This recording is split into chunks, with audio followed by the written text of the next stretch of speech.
Hello friends, welcome in सहज शिक्षण YouTube channel. तर फ्रेंड्स, आज आपण इयत्ता 8वीचा मराठी हा विषय बघत आहोत. तर त्याच्यामधला 15वी आपली ही जी कविता आहे आळाशी, ही कविता खूपच सोपी आहे, खूप छान आहे आणि या कवितेवरचा आज आपण संपूर्ण स्वाध्याय बघणार आहोत. तर विद्यार्थ्यांनो, व्हिडिओ हा एंड पर्यंत बघा. स्वाध्यायामधले जे प्रश्न विचारलेले आहेत या सगळ्या प्रश्नांची उत्तरं अगदी व्यवस्थित दिलेली आहेत, त्यामुळे हा व्हिडिओ एंड पर्यंत बघायचा. अजूनही जर चॅनलला तुम्ही सबस्क्राईब केले नसेल तर पटकन चॅनलला सबस्क्राईब करून घ्या. इथून पुढचे सगळे व्हिडिओ जे जे मी अपलोड करीन तेव्हा त्याची तुम्हाला नोटिफिकेशन मिळेल. त्याच्यासाठी खाली जो बेल आयकॉन दिलेला आहे त्याच्यावरती बटन प्रेस करा. चलो, आता आपण थोडा सुद्धा वेळ घालवणार नाही, लगेच पटकन स्वाध्यायाला स्टार्ट करूयात. प्रश्न पहिला, खालील आकृती पूर्ण करा. आणि ही आहे ही आकृती, पाऊस आल्यानंतर झालेले बदल. तर आता ते काय काय आहेत बघा.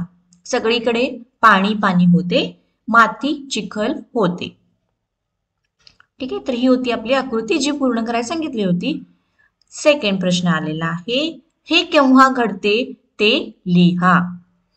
आता त्यातला अ बघा, पाखरांचा थवा येतो. तर पाखरांचा थवा केव्हा येतो? जेव्हा शिवारात पीक येते तेव्हा पाखरांचा थवा येतो. आ प्रश्न, तान्हा रडत उठतो. केव्हा? जेव्हा बाप आनंदाने आरोळी मारतो तेव्हा तान्हा रडत उठतो. ठीक आहे, तर दुसरा प्रश्न सुद्धा आपला पूर्ण झाला. आता बघूयात आपला प्रश्न तिसरा काय आहे. कवितेतील शेतकऱ्याच्या कामाच्या कृतींचा ओघ तक्ता तयार करा. ठीक आहे, तर अशा प्रकारे हा आपल्याला ओघ तक्ता कंप्लीट करायचा आहे. पहिल्यांदा काय आहे बघा, अनवाणी पायाने उन्हाळ्यातले काम करणे. दुसरा आणि त्याच्यानंतरचं काय आहे, शेताची नांगरणी करणे, बियाणे पेरणे. त्यानंतर येणार अत्यंत मेहनतीने पाटातून शेतीला पाणी देणे, जोंधळ्याची रोपं वर येणे आणि जोंधळ्याची काढणी करणे. तर अशा प्रकारचा आहे हा ओघ तक्ता. प्रश्न पुढचा चौथा, कवितेतील यमक जुळणाऱ्या शब्दांच्या जोड्या शोधून लिहा. आता कवितेमध्ये यमक जुळणारे शब्द भरपूर दिलेले आहेत, तर त्यांच्या जोड्या काय काय आहेत हे आपल्याला लिहायचे आहेत. ठीक आहे, चला बघूयात. चला, तर आता यमक जुळणाऱ्या शब्दांच्या जोड्या आपण बघूयात. उठतो फुटतो, फाटतो फुटतो. त्यानंतर उठतो फुटतो हा एक डबल झालेला आहे, परत तोच आलेला आहे. ठीक आहे, नेक्स्ट बघा, ओला आला, वाटतो फुटतो, करतो भरतो, तुटतो फुटतो. तर हे सगळे काय झाले, यमक जुळणारे शब्दांच्या जोड्या आहेत. ठीक आहे, चला हा प्रश्न कंप्लीट झालेला आहे. पुढचा बघूयात काय आहे. प्रश्न पाचवा, स्वमत लिहा.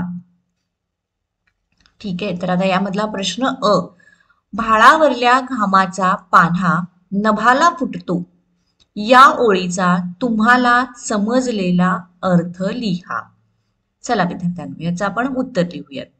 काय आहे बघा, शेतकरी हा जगाचा पोशिंदा आहे.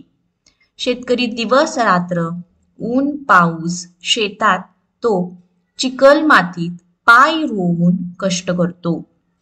तो त्याचा घाम गाळत असतो. त्याच्या घामातून शेतामध्ये पीक तरारतात. प्रस्तुत ओळीमध्ये कवी म्हणतात, म्हणजे वरती ही जी ओळ दिलेली आहे, भाळावरल्या घामाचा पाना नभाला फुटतो.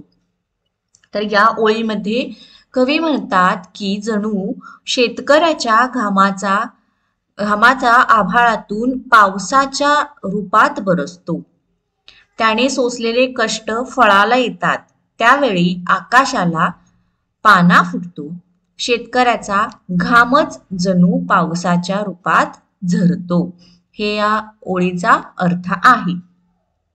ठीक आहे, व्यवस्थित तुम्ही हे नोट डाऊन करून घ्या. पुढचा बघा, आ, शेतकरी जगाचा पोशिंदा आहे. हे विधान तुमच्या शब्दात स्पष्ट करा. आता विद्यार्थ्यांनो याचं उत्तर बघूयात.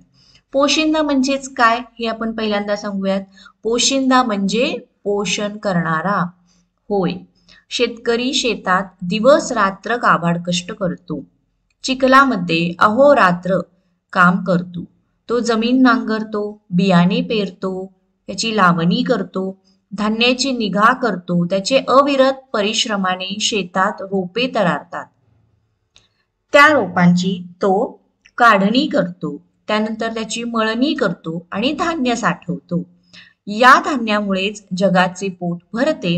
म्हणूनच शेतकरी, तर हे जे धान्य आहे हे धान्य सर्वत्र सगळीकडे ते दिलं जातं, पोहोचवलं जातं, पोच केलं जातं आणि म्हणूनच शेतकरी हा जगाचा पोशिंदा आहे असं म्हणतात.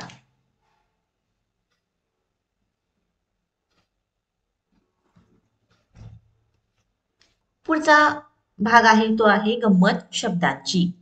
तर याच्यामध्ये त्यांनी काय प्रश्न दिलेला आहे बघा. कणसाचा जन्म ताटातून होतो. आणि दुसरं, आम्ही पाहुण्यांना जेवणासाठी ताट तयार केले. तर इथं दोन वेगवेगळी वाक्य आहेत, त्याच्यामध्ये ताट ताट हे दोन हा शब्द आलेला आहे. तर या दोन्ही वाक्यांच्या मधले ताट हे जे शब्द आहे याचे दोन वेगवेगळे अर्थ आलेले आहेत. तर याप्रमाणेच काही शब्दांचे दोन किंवा अधिक अर्थ असतात. तर असे जास्तीत जास्त शब्द शोधा, त्याचा भिन्न भिन्न अर्थ स्पष्ट करणारी वाक्य लिहा, वर्गात वाचून दाखवा. तर या ठिकाणी मी दोन दिलेली आहेत. तुम्हाला अजून काही सुचत असतील तर ती सुद्धा तुम्ही याच्यामध्ये ऍड करू शकता. तर पहिल्यांदा काय आहे बघा, सोनूची खेळात हार झाली, म्हणजे सोनू खेळामध्ये हारली. इथे हार मी घेतलेला आहे हा शब्द. तर पुढे, खेळात जिंकलेल्या मुलांच्या गळ्यात हार घातला. तर इथं हार म्हणजे काय आहे, हारलेलं आहे, पराभव झालेला आहे. आणि इथे गळ्यात हार घातलेला म्हणजे काय आहे, त्या ठिकाणी तिचा त्या मुलांचा काय केलेला आहे, सत्कार केलेला आहे. तर दुसरं बघा, मुलांनी देवासमोर दोन्ही कर जोडले. आता या ठिकाणी कर कर म्हणजे काय आहे, हात. तर दोन्ही हात जोडलेले आहेत. तर पुढे इथे सुद्धा कर आलेला आहे, त्याचा अर्थ बघा, सर्वांनी लवकर पुढे चला. तर हे दोन जे कर, याच्यामध्ये हा जो कर वापरलेला आहे आणि हा जो कर आहे हे वेगवेगळे अर्थ आहेत. तर अशाच प्रकारे तुम्हाला सुद्धा अशी जी काही वाक्य सुचत असतील तर ती सुद्धा तुम्ही या ठिकाणी लिहू शकता. चला तर विद्यार्थ्यांनो, हा होता आपल्या या कवितेचा स्वाध्याय. हा व्हिडिओ आवडला असेल तर व्हिडिओला लाईक करा,